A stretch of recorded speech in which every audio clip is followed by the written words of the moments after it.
아, 예전에 여러분 맨 처음에 입시과학을 했을 때 했던 주제는 별이었습니다. 네. 오. 예, 밤하늘에 쏟아지는 그런 별들을 한 번은 좀 봐봤던 어떤 그런 기억이 있었으면 좋겠습니다. 낭만적이다. 자, 그다음 이제 관심 없는 거는 행성을 소개할까 하겠습니다. 와. 태양만이 유일하게 행성을 거느릴까 하는 부분이에요. 물론 지금에 와서는 아니다 하는 게 많이 바뀌어졌습니다. 행성 아 태성아 눈치 챙겨. 진짜 눈치 안 챙겨. 뭐야. 눈치 챙겨 뭐 하는 거야?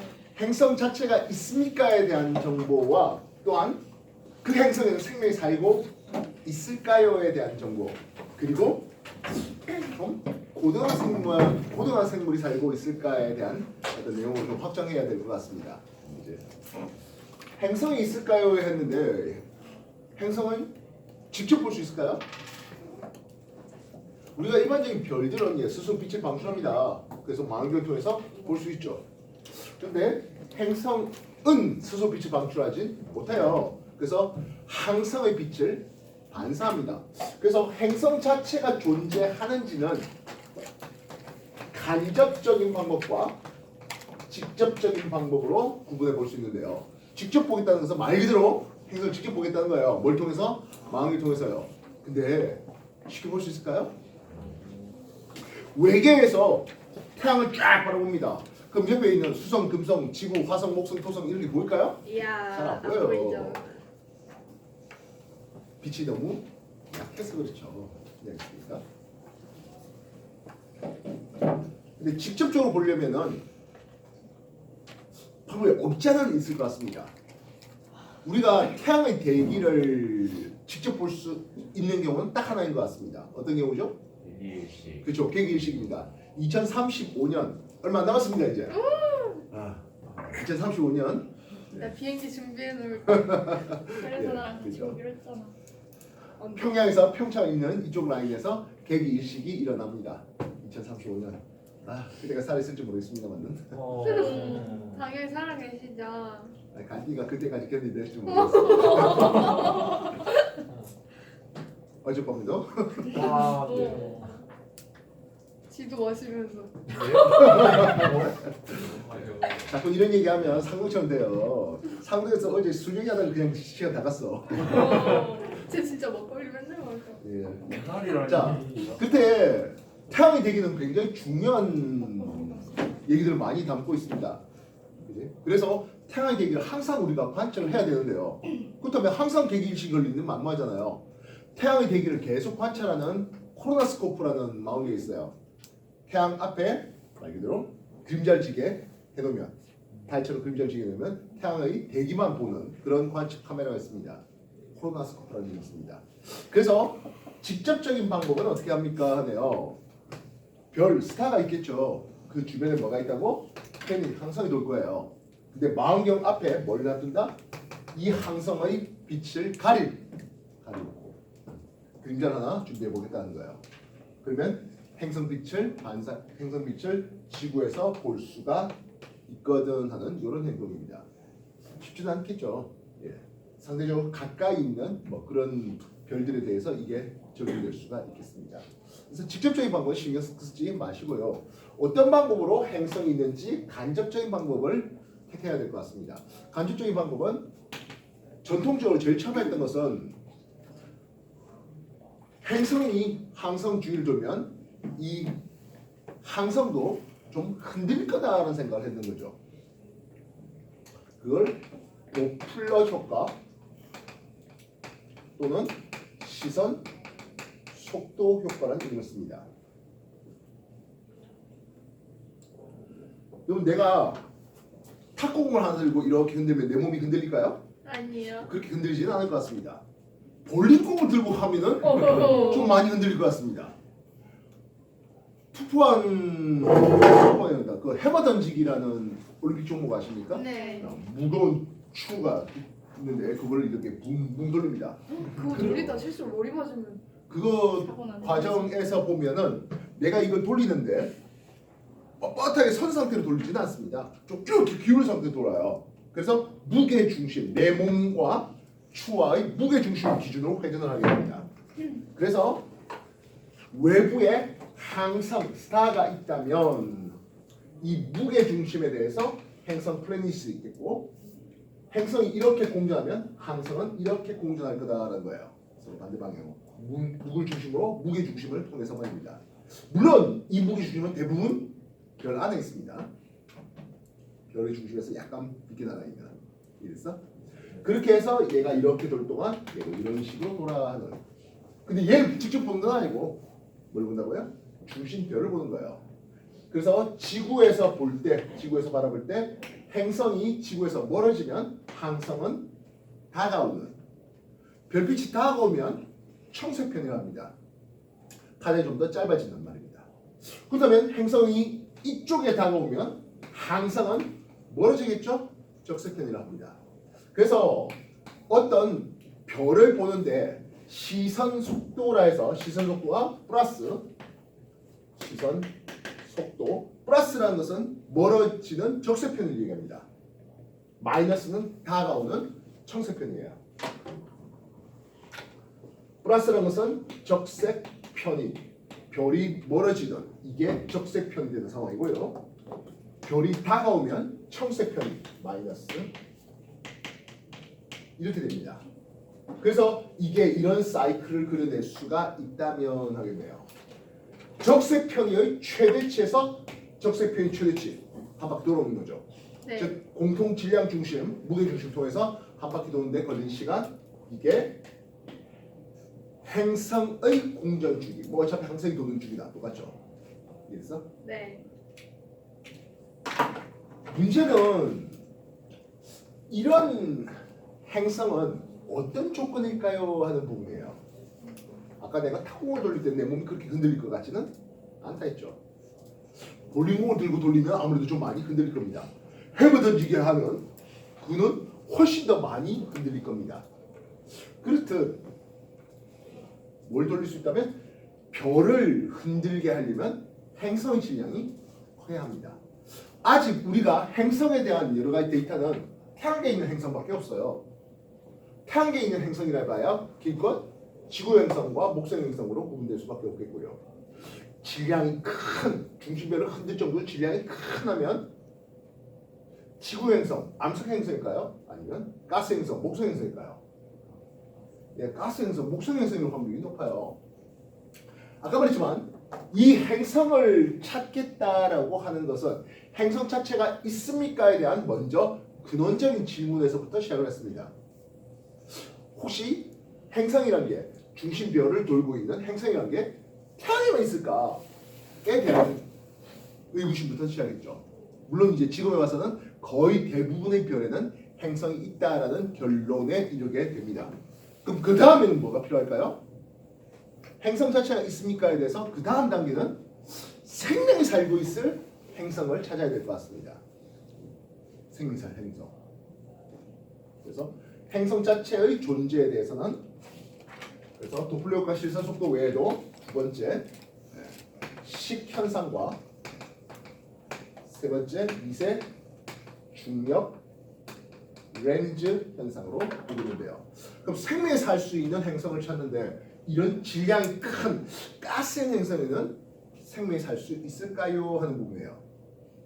목성형 행성에는 생명이 살고 있지 못할 것 같습니다. 즉 딱딱한 땅을 디디면서 살아갈 수 있는 행성. 엄밀히 말하면 언젠가 지구가 너무 오염이 되고 언젠가는 자원이 너무 고갈되어서 지구를 떠나야 된다면 미래 인류가 어디로 가볼래 하는 그 말입니다. 주로 이제 SF 영화에서 많이 소개되는 거고요. 그러다가 에일리언 만나고 그죠? 그래요? 여러 가지 뭐 좀 에피소드들이 SF로 이제 넘어가는 부분인데 하는 거죠. 뭐 혹시 알아요? 아바타 행성부터 찾은지. 네. 그래서 어쨌든 제일 처음에는 행성 자체가 있겠습니까? 행성 자체의 존재에서 두 번째는 생명이 살 수 있는 행성을 찾아보자. 최종 테크트리는 고등한 생명이 살 수 있는 행성 젠장. 그러다가 얼라리야 하는 거죠. 우리가 식민지 당하네 이렇게 되는 거예요. SF 영화에서 했는데 우리가 전파를 이용해서 외부로 이제 전파 보내고 있는 프로젝트가 있습니다. 지구에 우리 이렇게 살고 있거든 하는 메시지를 보냅니다. 아스키 코드를 찍어갖고 혹시 그거를 해석할 수 있는 외계 문명이 있으면 우리가 여기 있으니까 찾아올 수 있지 않겠냐 하는 뭐 그런. 이때 스티브 호킹 이제 이 양반은 이제 돌아가셨습니다만은 야 그거 좀 위험한 발상 아니냐. 외계 문명이 이런 놈들이 있다고 뭐 찾아와 보니까 우리보다 미개하네. 어차피 찾아올 수 있다면 그렇지 않겠습니까? 안 그래요? 우리가 갈 수는 없지만 쟤네들이 온다는 것은 당연히 쟤네들 문명이 훨씬 더 뭐해? 발달된 거 아니겠습니까? 네. 그랬어요? 정말 해야겠다. 누구는 비행기 타고 빡 지나가는데 누구는 걸어가고 가고 있으면 창 들고 하고 있는 이런 상황이겠어요? 그러면 야 이거 보통 이제 이렇게 세력 차이가 나는 두 문명 만나면 보통 약한 놈들이 식민지 당하는 경우가 이렇게 되는 거였죠. 혹시 아는 중요한 단백질 공급원이라든지 오. 1980년대 외화에서 V라는 외화 시리즈가 있었어요. 그 선생님 어릴 적에 봤던 그쪽에서 와서 지구인들을 식량화시키는 뭐 그런 장면도 나오고 있습니다. 자, 뭐 어쨌든 일단 행성 자체가 있습니까에 대한 방법으로 두 번째 식현상을 생각하겠네요. 그렇지만 요르테의 이 행성의 존재는 질량이 큰 되겠답니다. 알겠어요? 또한 이게 주기인데요. 주기가 한번 이렇게 도는데 100년 걸린대. 볼 수 있겠습니까? 안 되겠죠. 주기 키가 짧은 데입니다. 그래서 별 주위에 매우 가까이 도는 질량 큰 가스 행성, 뜨거운 목성. 여기는 아무래도 생명이 살기가 어려울 것 같다는 생각이에요. 근데 식현상도 비슷해요. 여러분들 지구에서 관측할 수 있는 식현상이 세 가지가 있어요. 뭘까요? 우리 지구에서 관측할 수 있는 식현상이 세 가지가 있어요. 근데 두 가지는 가르쳐보고 한 가지는 지나가면서 쓱 문제에서 소개됐던 내용이에요. 예, 일시고 첫 번째는 일식이고 두 번째는 월식이네요. 세 번째는 뭐라고요? 그만의 식은 일식이죠. 얘기하시고. 문제에서 슬쩍 지나간 건 뭐였습니까? 하면 금성의 태양면 통과라는 놈이에요. 금성이 내압일 때 태양 앞을 쓱 지나가는 요걸 얘기하는데요. 그걸 금성식이라는 이름을 씁니다. 금성이 태양 앞을 쓱 지나가는. 그러면 저 멀리서 태양계를 볼 때 금성이 앞을 쓱 지나가는 상황 또는 태양이 태양 앞에 지구가 쓱 지나가는 상황이면 별빛이 어떻게 되겠습니까? 하면 태양 별빛이 약간은 어두워 보이겠죠. 그렇습니까? 그래서 식현상은 별 스타 앞을 뭐가 지나간다? 행성이 쓱 지나가면 이 별의 밝기가 약간 어두워질 거야 하는 거죠. 예수 말은 어두워지는 게 뭐 수가 확 어두워지는 그런 느낌은 전혀 아니고요. 그래서 금성이 내압에서 내압되는 시간 회합 주기 대략 한 1년 반 정도 되는데요. 뭐 그때마다 금성이 태양 앞을 쓱 지나가는 건 아니에요. 약간 이렇게 지나갈 때도 있고 하거든요. 어쨌든 그 밝기의 변화를 본다는 것은 이게 역시 행성의 공전 주기 T가 될 것이다 생각입니다. 그러면 생각해 봅시다. 태양 앞을 지나가는데 수성이 쓱 지나가는 것과 목성이 지나가는 것 누가 더 발견하는 게 쉬울까요? 목성. 당연히 목성이죠. 즉 그랬을 때 이 행성의 조건은 좀 사이즈가 큰 행성이면 좋겠습니다. 요게요 질량이 큰 행성이었는데요. 요거는 반지름이 큰 행성이에요. 질량 큰 놈이나 반지름 큰 놈이나 그 놈이죠. 여기는 행성의 반지름이 큰 놈이 되었어야 됩니다. 근데 반지름 큰 놈이나 질량 큰 놈이나 우리의 태양의 상식으로는 반지름 큰 놈이 질량도 크죠. 목성의 반지름은 지구 반지름보다 약 11배 더 큽니다. 반지름이 11배, 지름이 11배라면 부피는 몇 배 정도 더 큽니까? 하면 1000배 이상 됩니다. 질량은 300배 이상 큽니다. 혹시 딱딱한 돌덩어리면서 그 정도 사이즈가 될 수 있지 않을까요? 한다면 우주의 그런 규산염 돌덩어리 또는 철 이런 것들이 그렇게 많지는 않아요. 그리고 혹 규산염 덩어리로 그리고 중심부에 철이 있는 그런 덩어리로 목성만한 사이즈의 행성이 있다면 그게 우리는 착륙할 수 없습니다. 왜 그럴까요? 오, 중력이 너무 커요. 목성의 표면 중력은 지구 중력보다 10배 더 큽니다. 이해됐어요? 목성의 표면 중력은 지구 중력보다 10배 더 큽니다. 즉 여러분들이 목성에 디딜 수 있다면 여러분 몸무게가 10배 커진다는 뜻입니다. 여러분들 위에 여러분들 9명을 더 얹어갖고 걸어 다녀야 되는 거예요. 550kg. 할 수 있겠어요? 자, 근데 그게 만약 가스형 행성이 아닌 돌덩어리 암석 행성이 있다면 밀도가 5배는 더 밀도가 한 4배는 더 커지거든요. 중력 역시 한 4배는 더 커질 거예요. 한 40배는 더 커질 거예요. 만약 목성 정도 사이즈로 돌덩어리 행성이 있다면 표면 중력은 40배는 더 커지겠습니다. 예, 여러분들 한 40명 얹어가지고 돌아다녀야 돼요. 우리가 도저히 뒷세대를 그죠? 지구가 도저히 못 사는 곳이 되어서 떠돌이 유량하다가 찾으려 하는 행성 그 정도 사이즈의 큰 돌덩어리 행성일 수는 없습니다. 뭐 엄밀히 말하면 딱 지구만 사이즈. 왜 우리가 중력 극연돼야 되니까. 지구도 사이즈가 작으면 어떻게 됩니까? 하면 표면 중력이 작아요. 대표적으로 화성인데요. 우리가 언젠가는 뭐 앨런 머스크도 했지만 화성으로 좀 이주하겠다 하는 계획을 세우고 앨런 머스크가 그 양반 아시죠? 네. 세계적인 관종 스타인데요.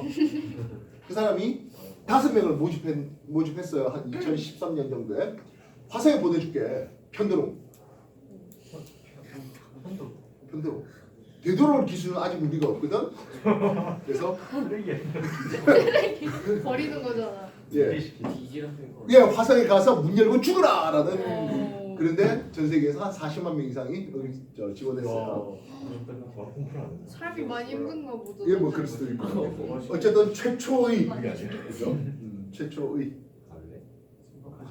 이미 모집 다 했고요. 그래서 지금 화성 보낼 스타쉽 이런 것들 계속 만들고 있어요. 그래가지고 드디어 이제 첫 스타트 할 때 5명 이리 와 하겠죠.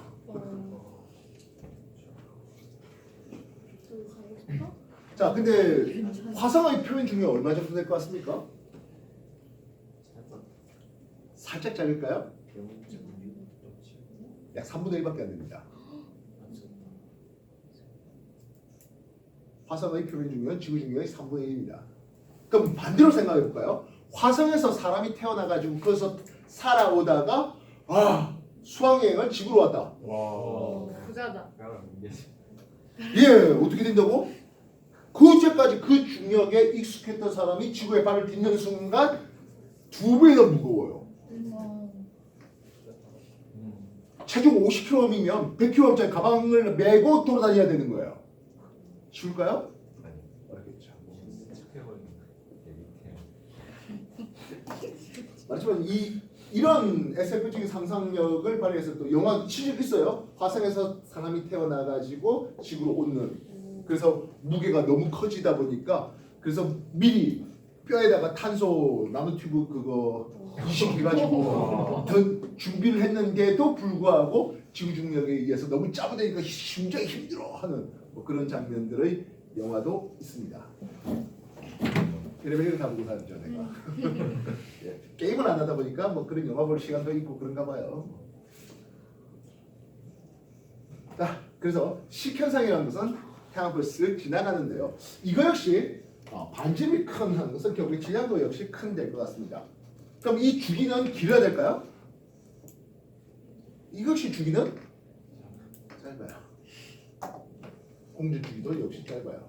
결국엔 식현상이나 도플러거나 질량 큰, 반지름 큰, 그리고 별 주위를 좀 상대적으로 가까이 두는 뜨거운 목성의 행성을 찾는 방법이 되고 있습니다. 근데도 불구하고 이것보다는 식현상이 좀 더 관심을 가집니다.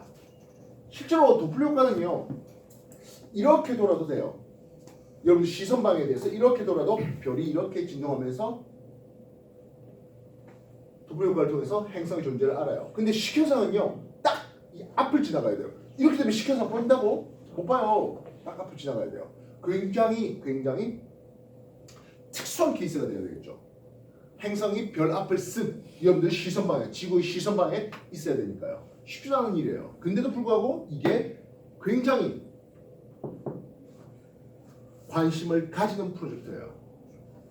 케플러 망원경이라고 올라가지고요, 요 식현상을 일으키는 여러 행성들을 찾았어요. 처음에는 대부분 지구보다 질량이 10배, 20배 이상 큰, 100배 이상 더 큰, 반지름도 뭐 5배, 10배 이상 더 큰 그런 행성들만 찾아냈어요. 그다가 이제 점점점 기술력이 좋아지면서 지구만한 질량의 크기들도 몇 개까지 찾았어요. 물론 여기서 말하는 지구만한 크기라는 것은 지구 질량의 한 3배, 5배 정도 되는 그런 정도들을 찾아내고 있어요. 왜 식현상이 도플러 현상보다는 훨씬 더 찾기가 어려움에도 불구하고 찾으려고 식현상을 망원경을 들고 올라갔을까요?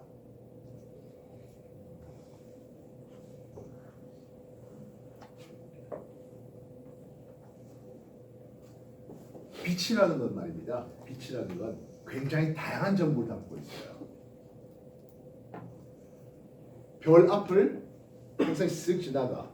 그러면 별의 빛의 스펙트럼과 행성의 대기를 통과한 스펙트럼은 분명히 차이가 나죠. 그래서 어떤 차이가 날 것 같습니까? 행성의 대기에 대한 정보들이 나올 것 같네요. 행성의 대기를 봤더니 얼라리야 수증기가 보여. 오, 가볼만 할 거 아니야, 이제 그나마. 행성의 대기에 대한 정보를 찾아봤는데 얼라리야 산소의 흡수선이 보이네, O2의 흡수선이 보이네. 뭐야? 산소의 흡수선이 보이는데 O2의 흡수선이 보이는데 뭐야? O2라는 게, 산소라는 게 그냥 지가 알아서 쉽게 존재할 수 있는 그런 분자입니까? 아니요. 방성 최강이잖아요. 다른 금속과 쉽게 비금속과 쉽게 산화물을 형성하려고 하는 그런 성질을 가진 놈들이 산소예요, O2예요. 근데 O2가 뚝 가지고 있대.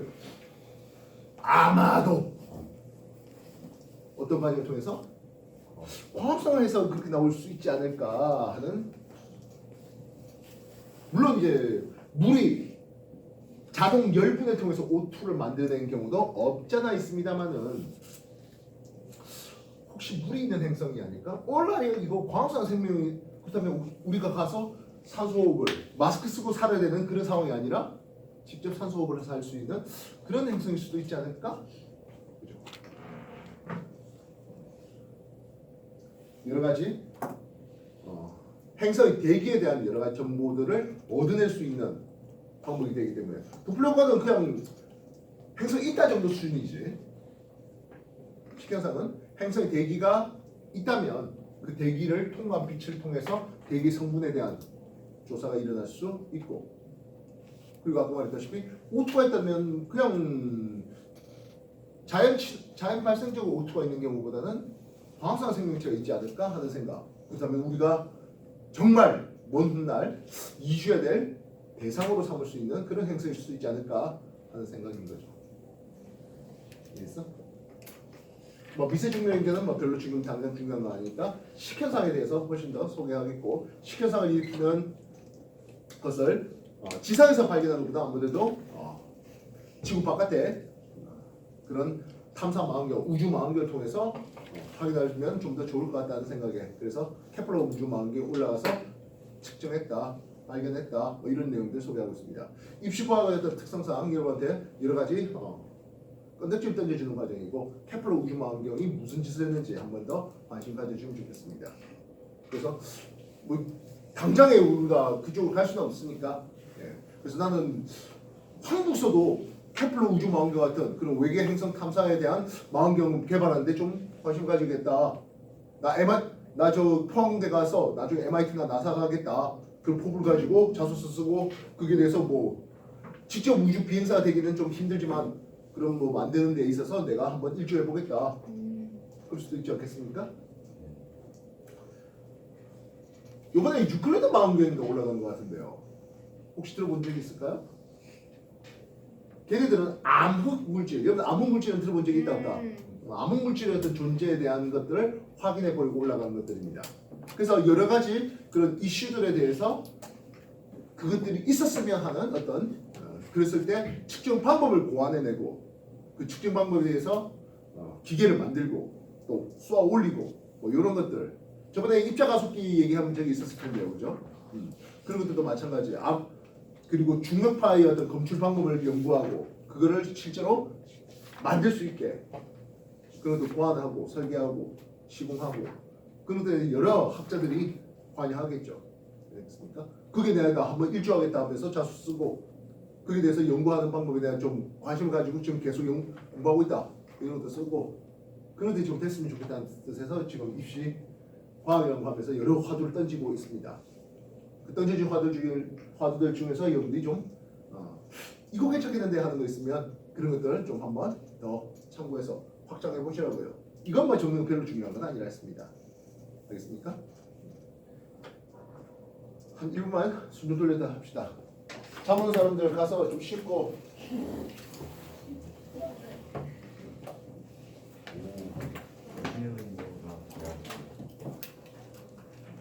추울 것 같아. 나도 이제 슬슬 좀. 진짜 좋아. 뭘 봐, 씨발놈아. 잠깐. 왜? 영상 찍혔대요. 뭐가 재민이가 욕했어요. 나와서 직접 한번 빡 사줘봐요. 해주면 안 돼? 예. 나와서 해명. 네, 해보세요. 해명해. 그래서 제가 그걸 보고 있나 하면서요. 죄송합니다. 빨리 점장이 고파서 죄송합니다.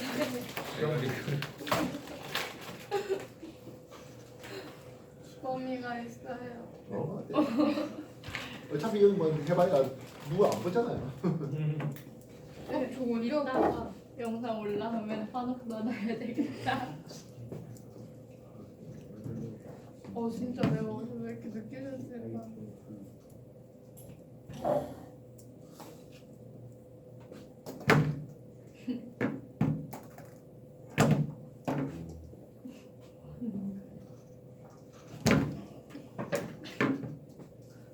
자, 이번에는 이게 봅시다.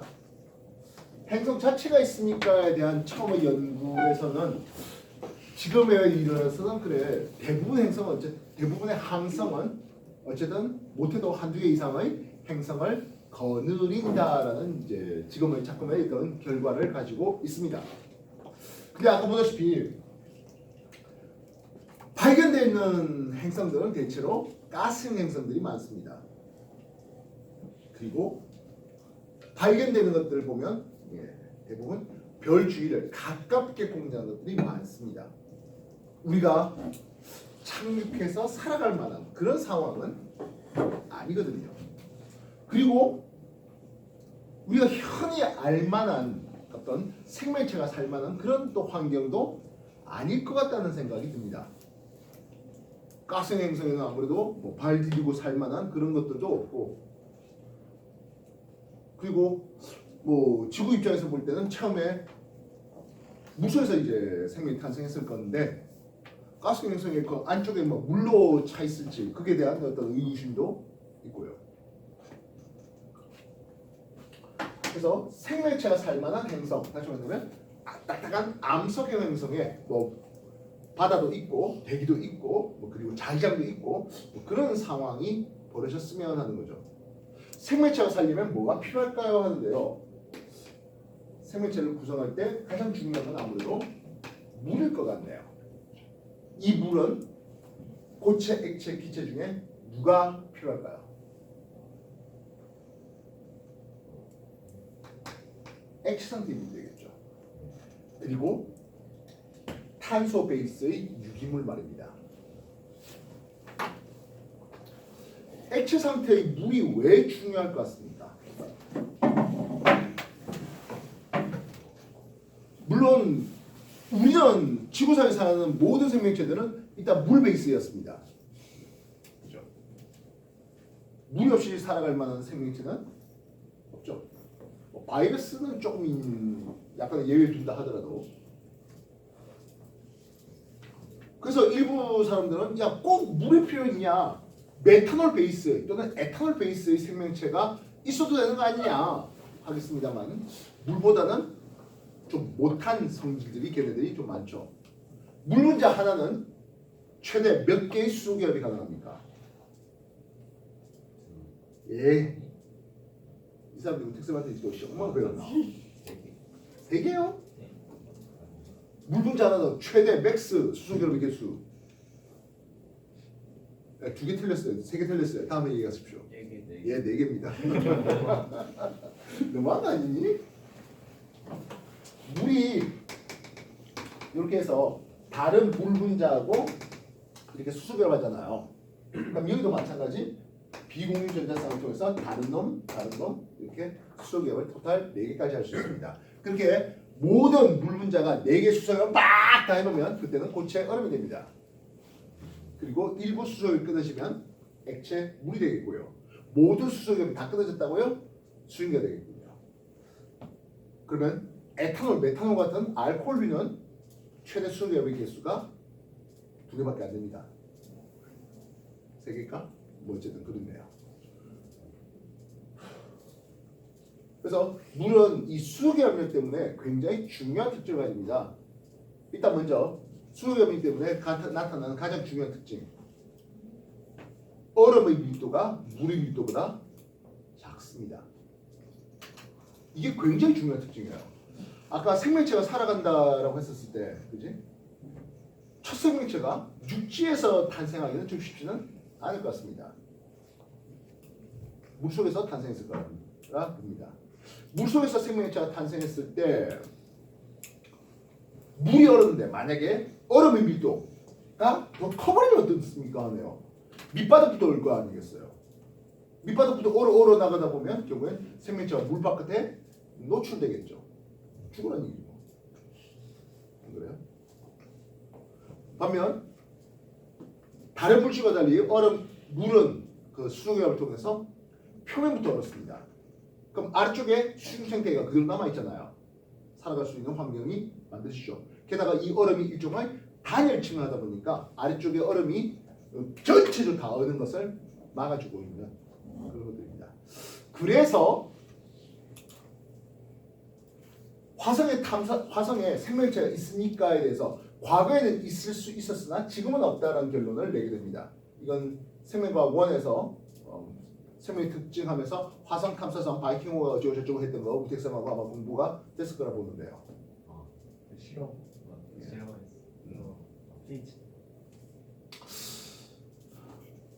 그렇다면 더 넘어 있는 거, 화성 더 넘어 있는 거는 비교돼봤자 누굽니까? 목성, 토성 뭐 이런 가스 행성이잖아요. 가스 행성에는 아까 우리가 생각할 만큼 생명이 살 수 있는 환경은 아닐 것 같아라는 생각이었습니다. 근데 말입니다. 가스 행성 그 자체 말고 그 주위를 돌고 있는 위성이 있네요. 지구의 달처럼 위성이 있습니다. 목성의 4대 위성, 갈릴리가 발견한 4대 위성 이름 누구 있죠? 이오, 유로파, 카리스토, 가니메데인데요. 유로파가 굉장히 관심이 있습니다. 유로파는 표면이 얼음으로 뒤덮여 있습니다. 그래서 그 얼음 밑에 혹시 생명체가 살 수 있지 않을까 하는 생각이에요. 그래서 아마 최근에 역시 마찬가지 탐사선이 만들어지고 있는데요. 유로파에 가서 생명체가 있는지 확인하겠다고는 그런 탐사선이 출발했을 겁니다. 아마 이름이 주시라는 탐사선일 거예요. 그러니까 다른 것들은 그 전에 갈릴리 탐사선이라든지 주노 탐사선은 목성 주위 자체를 돌았습니다. 목성 자체를 관찰했습니다. 근데 아까 말했던 그 주시는 목성의 위성인 유로파를 탐사하겠다는 거죠. 왜요? 혹시 그게 생명이 있지 않을까 하는 겁니다.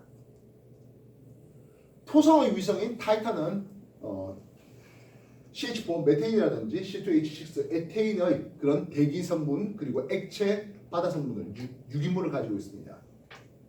그 셈이 있지 않을까 하는 생각을 가지고 있고요. 그리고 역시 토성의 위성인 엔켈라두스 거기도 이 얼음이 딱 쪼개지면서 물이 치솟는 장면들이 발견되었습니다. 그래서 역시 마찬가지 그 생명이 있지 않을까. 왜 액체 상태에 물이 있으니까. 그래서 얼음으로 뒤덮여 있으면서 그 안쪽에 액체 상태에 물이 있으면 생명이 있을 수 있지 않을까 하는 그런 부분이죠. 그 외에 물은 수소결합을 통해서 빈혈도 크고 즉 쉽게 체온이 팍 올라가는 것들도 막아주고 기화율도 크고 그래서 땀을 통해서 체온을 좀 빨리 식혀줄 수도 있겠고 그리고 극성 물질이다 보니까 여러 가지 물질들을 잘 녹여서 즉 영양분 잘 녹여서 생명체를 만드는데 유용하지 않을까 하는 생각이죠. 그래서 액체 상태의 물이 있는지를 일단 먼저 찾고자 하는 게 이제 생명이 있을 만한 행성을 찾겠다는 프로젝트의 제일 첫 번째 조건이었습니다. 아까 말했다시피 에탄올, 메탄올 같은 알코올류로서 생명의 어떤 뼈대가 만들어질 수 있지 않을까 하는 생각을 확장하는 것, 우리가 찾으러 간 대상이 너무 넓어질 수 있습니다. 그래서 액체 상태의 물이 되겠고 그리고 진짜 목적은 또 그래야 아까 말했지만 언젠가 지구가 살 수 없는 그런 됐을 때 우리가 가려고 하는데 그게 메탄올 천지예요. 가겠습니까? 못 가요. 에탄올 천지면 나는 가겠습니다. 근데 메탄올 천지면 못 가겠습니다. 왜 그럴까요?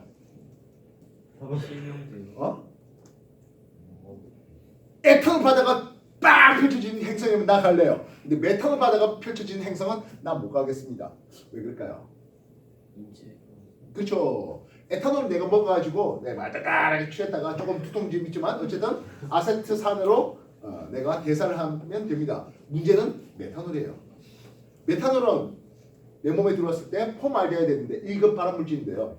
암이 걸린 건 둘째치고요. 30g 정도의 메탄올이면 눈이 멀어요. 100g 정도면 이제 내가 심장이 멀어요. 그래서 중국에 가짜 술 만드는데 메탄올을 이용하는 술들이 좀 있어요. 그럼 어떻게 일이 벌린다고요? 예. 그래서 중국에 메탄올 가지고 가짜 술 만들어갖고 동네 사람 나눠 마시다가 동네가 멸살당했어요. 그런 지역도 있고요. 근데 그게 중국이라고 좀 우습게 볼 게 아닌 게 우리나라에도 이제 반도체 기판을 에칭이라거든요. 불순물 닦아내는 그걸 에칭이라는데 에칭을 뭘로 해야 됩니까 하면 에탄올로 하게 돼 있습니다. 근데 에탄올보다 메탄올이 싸요. 근데 그 싼 게 어느 정도 쌉니까 하면 절반값입니까 하면 그나마 좀 인정하겠는데 한 10% 싸요 메탄올이. 그래서 메탄올로 닦게 만들어요. 어떤 일이 벌어질까요? 예, 메탄올 증기가 그 작업장 안에 확 들어가 있고 사람이 호흡을 통해서 또는 눈을 통해서 이렇게 들어오죠. 그래서 젊은 노동자들이 점점 시력이 약해지더니 안 보여요. 그런 여러 노동자들이 나오다 보니까 자료 조사하니까 메탄올을 그렇게 하더라는 거죠. 자동차 워시에 파란색으로 쫙 뿌려지면서 틱틱 닦죠. 메탄올 들어있습니다. 그래서 공조장치를 해가지고요 바깥 공기를 쓱 하는데 그 찍 뿌린 뒤에 쓱 공조장치 하면 자동차 안으로 메탄올이 가스가 들어옵니다. 물론 아주 소량이기 때문에 뭐 순간 뭐 눈이 먼다든지 자동차 운전 순간 으씨 안 보여 이런지는 못하겠습니다만은 어쨌든 그것들의 경우엔 데미지가 조금씩 누적됩니다. 왜냐니까 그게 우리 몸에 들어오면 어쨌든 폼알데하이드가 우리 몸에 생기고 그것들은 독성물질, 1급 발암물질로 어쨌든 몸에 해를 가하고 있거든요. 그래서 새로이 그 얘기들이 많이 나오다 보니까 그 다음엔 초록색 워시액이 쫙 뿌려지는 그런 워시액은 이제 에탄올 넣은 놈으로 나오게 됩니다. 지금은 이제 뭐 어느 정도 메탄올 워시액은 거의 퇴출당했을 거예요. 잘 모르겠죠. 그 한 10%의 어떤 가격 차이 때문에 메탄올을 썼던 좀 후진적인 그런 잘 몰라서 그랬죠. 알고도 됐을까요? 자, 어쨌든 액체 상태의 물을 찾으려고 노력을 해야 되겠는데요. 그러면 예전에 여러분 때 별의 종류들을 얘기하면서 별들을 한번 나눠본 적이 있었습니다. 기억나십니까? 별의 종류를 나눠봤으면 하겠어요. L 광도에 대해서 그리고 표면 온도에 대해서 나눠봤습니다. 그러면서 이렇게 해서 고온의, 저온의 색지수를 보면 이 정도 0이고 여기가 마이너스, 플러스 이렇게 하는 놈들을 한번 제시한 적이 있습니다. 됐나요? 그러면서 이 놈을 기호를 HR도라는 이름을 쓰는데요. 이런 관계식으로 주 계열성을 보게 됩니다. 질문: 주 계열성은 처음 듣는 용어는 아닐 겁니다. 우택삼하고도 한번 들은 용이지 들어봤던 용어일 것 같은데요. 주 계열성이 뭐죠? 주 계열성은 수소 핵융합을 하고 있는 상태로서 별의 수명의 대략 한 90% 이상을 차지하는 별의 우리가 보는 경우의 별들의 대부분 주 계열성에 해당합니다. 고온의 별들은 수소열이 매우 많이 일어나면서 열을 많이 뿜어내고 있는데요. 그래서 광도가 높은 상태입니다. 반면 저온의 별들은 좀 수소열이 좀 덜하면서 표면도가 낮은 이런 놈들이에요. 대부분 별들은 주 계열성이 되는데요. 그거 말고 이쪽에 초거성 또는 적색 거성에 해당하는 놈들도 있는데요. 이것들은 이제 주 계열성을 벗어나서 이제 수명이 이제 거의 다 해가려고 하는 놈들입니다. 그리고 여기에 백색 외성이라는 놈을 쓰는데요. 외자는 왜소하다 할 때 외자예요. 태양과 같은 이 별이 수명이 다해서 적색 거성 부푼 뒤에 나머지 바깥 것들이 날아가고 남은 중심부의 뜨거운 핵 부분이 남은 게 백색 외성입니다. 그래서 HR도에서 별들의 구분은 이렇게 나오고 있습니다. 이 거성형 있는 놈들이 이제 수명이 거의 다한 놈들이에요. 이 별 주변에 행성을 찾고 싶은 생각은 없어요. 우리가 이주하고 싶은 행성에 말입니다. 태양이 앞으로 한 50억 년 정도 지나면 점점점 부풀어서 적색 거성이 될 텐데요. 어디까지 부풀겠습니까 하면 지구 궤도 내지는 화성 궤도까지 부풀어 오를 걸로 생각됩니다. 그 상황에서 그 주변을 도는 행성을 찾아가고 싶지는 않겠네요.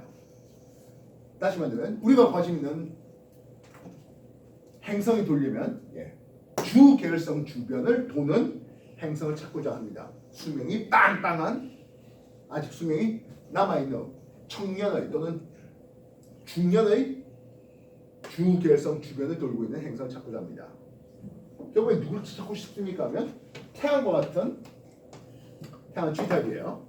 태양과 같은 별 주변을 돌고 있는 행성입니다. 근데 그 행성에 아무 행성이나 되면 안 되겠네요. 액체 상태의 물이 있어야 되겠대요. 그걸 우리는 골디락스 존 또는 생명 가능 지대라는 이름을 씁니다. 너무 가까우면 수증기가 물이 끓어서 수증기가 됐을 겁니다. 너무 멀면 고체 얼음이 됐을 겁니다. 즉 액체 상태의 물이 있을 영역은 이 정도 주 계열성에서 어느 정도 떨어진. 지금 태양 정도라면 대략 1AU 지구 태양 사이 거리 1AU 1억 5천만 킬로미터 이 정도가 생명 가능지대에 속하게 됩니다. 그렇다면 좀 더 질량이 큰 데가 어떻습니까 하네요. 뜨거운 열기를 많이 뿜어내네요. 생명 가능지대가 이것보다 더 먼 곳에서 형성됩니다. 그리고 더 넓은 범위에서 형성됩니다. 그럼 행성이 쓱 지나갈 때 넓은 범위니까 확률상 이게 좀 많죠. 근데 안타깝게도 태양광 질량이 너무 커버리면 어떤 일이 벌어집니까? 네? 이게요 주 계열성에 머무는 시간이 짧아요. 수명이 짧아요. 지구는 태양이 대략 한 50억 년 전에 이제 빛을 발하면서 지구 한 46억 년 전에 이제 원시 지구가 만들어지고 어쩌고저쩌고 이런 프로세스를 겪었다라고 우리가 공부되었습니다. 그 유능한 생명체, 다시 말하면 육지를 밟고 뼈라든지 외골격을 가져가서 어쨌든 직립이 가능한 이런 놈들은 언제 만들어졌습니까? 네요. 오존층이 만들어진 게 지금부터 한 5억 년 전입니다.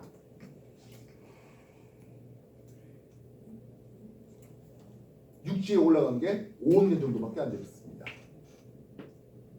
태양보다 질량이 더 커버리면 수명이 짧아요.